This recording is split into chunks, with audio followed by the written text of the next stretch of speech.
عید الفطر کی رات کے متعلق نبی رحمت صلی اللہ علیہ وسلم آپ کا ایک فرمان باقاعدہ مصنف عبدالرزاق میں حدیث نمبر 7927 ہے۔ فرمایا خمس لیال لا ترد فیہن الدعاء، فرمایا 5 راتیں ایسی ہیں جن میں اللہ دعاؤں کو رد نہیں کرتا بلکہ قبول فرما لیتا ہے۔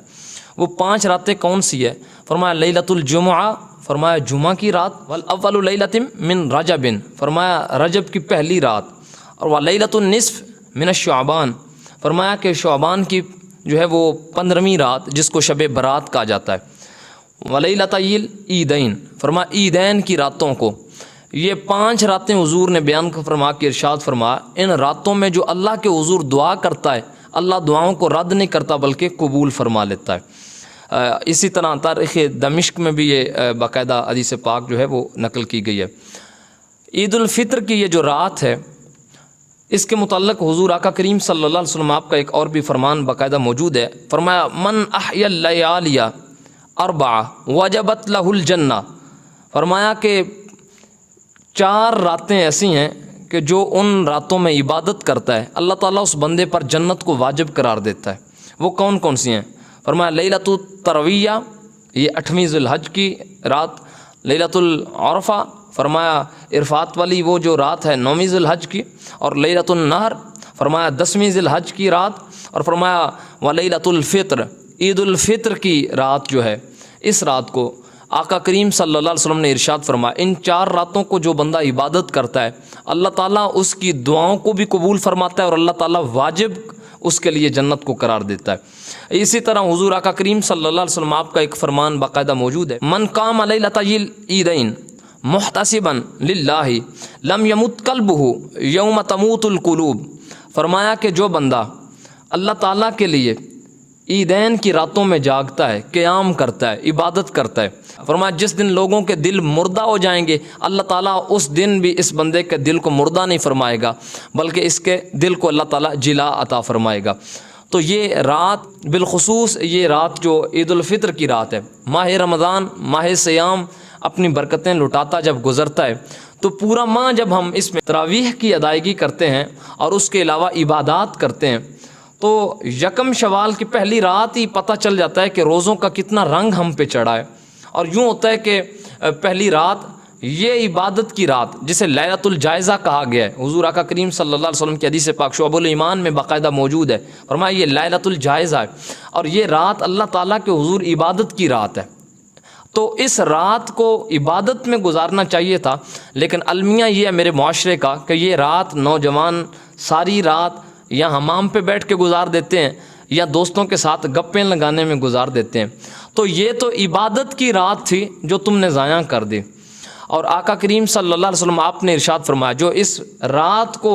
زندہ رکھتا ہے عبادت کے سلسلہ میں اللہ تعالیٰ اس بندے کے دل کو زندہ رکھتا ہے اور اس کے دل کو مردہ نہیں کرتا، دعاؤں کو قبول کیا جاتا ہے۔ اس رات میں اللہ تعالیٰ لوگوں کی بخشش فرماتا ہے، جتنی پورے رمضان میں لوگوں کی بخشش ہوتی ہے ایک اس رات میں اتنے لوگوں کی بخشش ہوتی ہے۔ اب مجھے بتائیں کیا اس رات کو حمام پہ بیٹھ کے گزارنا چاہیے یا اس رات کو بازاروں اور گلیوں میں گھوم کے گزارنا چاہیے، یا رب کے حضور سجدہ شکر ادا کرتے ہوئے کہ تو نے مجھے توفیق عطا کی، میں نے تیرے فرض قرار دیے ہوئے روزوں کو رکھا، عبادات کو کیا، اور استغفار کرے؟ تو بالخصوص اس رات میں عبادت کی جائے، اور صبح عید کے دن سب سے پہلے کرنے والے کاموں میں سب سے پہلے مسواک کی جائے، پھر غسل کیا جائے، پھر نئے کپڑے اگر میسر ہوں تو پہنے جائیں ورنہ دھلے ہوئے کپڑے پہن لیے جائیں، خوشبو لگا لیں، اور اس کے بعد پھر میٹھا کھا کر عید کی ادائیگی کے لیے عیدگاہ کی طرف چل کے آنا، اور پھر پیدل آنا، سواری پہ بیٹھ کے آنے سے بہتر جو ہے وہ پیدل آنا، اور اس کے بعد پھر جب واپسی ہو عید الفطر کی نماز کی ادائیگی کے بعد تو پھر رستہ بدل کر جانا، اور عید الفطر کی ادائیگی کے لیے آتے اور جاتے وقت تکبیرات پڑھنا کس طریقے کے ساتھ؟ آہستہ آواز کے ساتھ، اللہ اکبر لا الہ الا اللہ واللہ اکبر وللہ الحمد، ان تکبیرات کو آہستہ آواز میں ادا کرنا، اور عید الاضحیٰ کے موقع پر ان کو بلند آواز سے جو ہے وہ تکبیرات کو ادا کرنا چاہیے۔ تو اس صورت میں نماز عید کے لیے آنا اور نماز عید کے لیے جانا، حدیث پاک میں رسول اللہ صلی اللہ علیہ وسلم نے ارشاد فرمایا جو بندہ مسواک کر کے غسل کر کے اچھے کپڑے پہن کے خوشبو لگا کے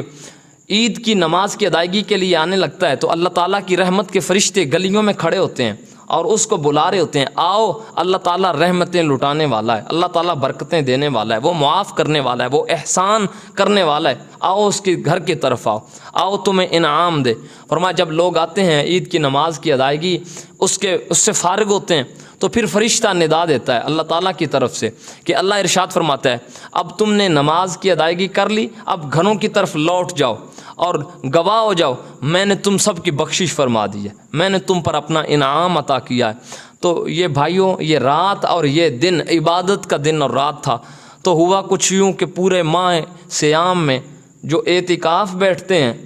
یہ المیہ ہے میرے معاشرے کا کہ یکم شوال کو پہلی رات عشاء کی نماز میں وہ بھی نہیں ہمیں نمازی ملتے، باقی تو اپنی جگہ پہ ہیں، معتکفین بھی ہمیں ڈھونڈنے پڑتے ہیں۔ تو یہ المیہ ہے کہ یکم شوال کو ہی روزوں کا سارا رنگ اتر جانا، رمضان کا رنگ اتر جانا۔ تو پھر اللہ تعالیٰ نے قرآن کریم میں جو ارشاد فرمایا تھا نا، یا ایھا الذین آمنوا کتب علیکم الصیام کما کتب علی الذین من قبلکم لعلکم تتقون، اس لیے روزے فرض کیے ہیں تاکہ تم نیک ہو جاؤ، پرہیزگار ہو جاؤ۔ تو یہ پرہیزگاری ہے کہ پورے ماہ صیام میں تراویح پڑھی جائیں اور یکم شوال کو عشاء بھی جاتی رہے، تو ایسے لطف نہیں آتا۔ تو کہ اس رات میں اللہ تعالیٰ کے حضور گڑ گڑا کی عبادت اور دعائیں کرنی چاہیے، اور اس کے بعد پھر عید الفطر کے دن اللہ تعالیٰ کے حضور دعائیں اور استغفار کرنا چاہیے۔ اس کے بعد یتیموں کو، مساکین، یہ ہمارے پسے ہوئے لوگ غربت سے، ان کو بھی اپنی خوشیوں میں یاد رکھنا چاہیے۔